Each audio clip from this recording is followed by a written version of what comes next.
cooking time para sa aking baby na bagong panganak. So, meron tayong malunggay, kalabasa, okra, at breast chicken. Ayan.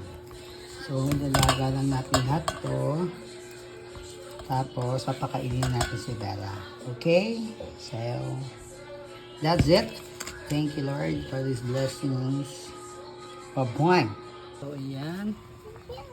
Kumukulo na ang pagkain ng aking baby. Like what I said, meron po tayong okra, malunggay, kalabasa, at breast chicken.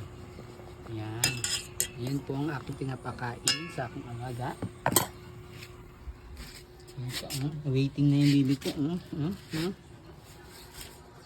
So, yun na. Bella, asan ka na, Bella? Palamigin ko lang onte.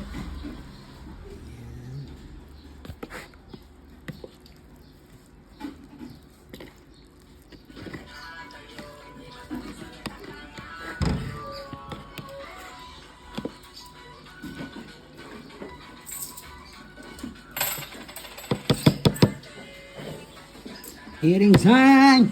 Asan na? Bella? Baby! Limit pa yan. Baby! Ang na yan ang bebe ko.